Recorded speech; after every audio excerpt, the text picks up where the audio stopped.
Bonjour.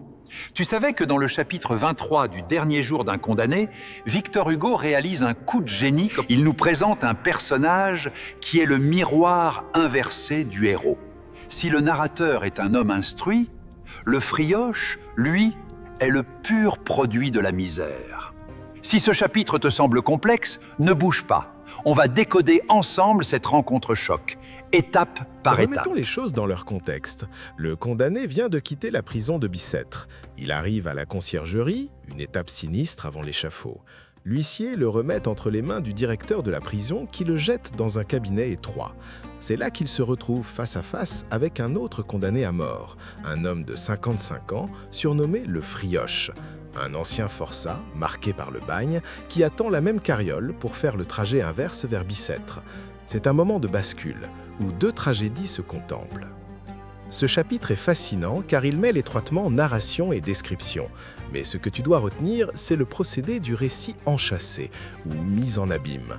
Le narrateur principal s'efface et donne le micro au Frioche. Pourquoi? Parce qu'en laissant le criminel raconter sa propre vie, Hugo transforme un simple récit en un véritable plaidoyer social.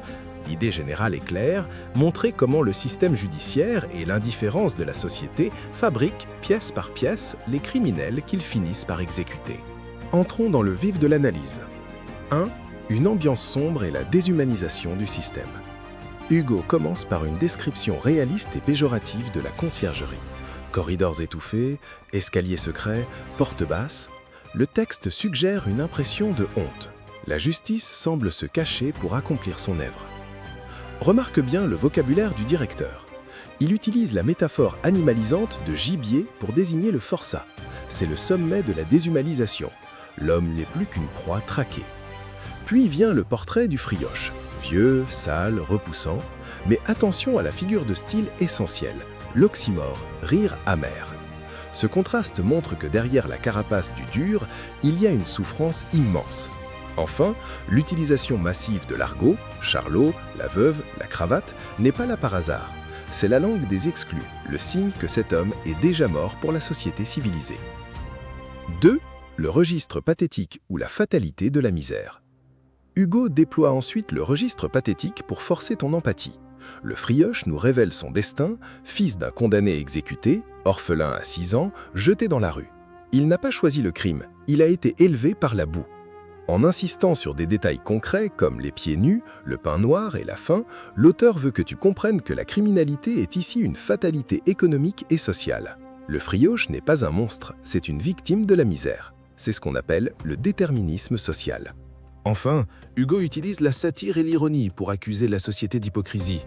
Le décalage est absurde. Pour un simple vol de pain, cet homme a été condamné aux galères à perpétuité. Observe ces deux figures de style capital. L'antiphrase, la belle recommandation, un galérien. Hugo dénonce ici le système du passeport jaune. Une fois marqué par ce papier, l'ex-détenu est rejeté par tous les employeurs honnêtes. La société lui ferme la porte et le force à récidiver. L'antithèse, je me suis mis à tuer pour vivre. C'est une formule choc qui résume tout le chapitre. La société accule l'homme au crime pour survivre, puis le tue pour avoir commis ce crime. Hugo souligne ici l'injustice d'une loi qui punit les effets sans jamais traiter les causes. En résumé, l'histoire du Frioche est le pilier argumentatif du roman. Hugo nous prouve que la prison ne réhabilite pas, elle détruit l'identité. La société est coupable de produire les monstres qu'elle exécute ensuite sur la place de grève. Retiens bien ce triptyque pour ton analyse. Le cadre déshumanisant, le parcours pathétique et l'ironie dénonciatrice. Si tu maîtrises ces éléments, tu as toutes les clés pour briller à l'épreuve.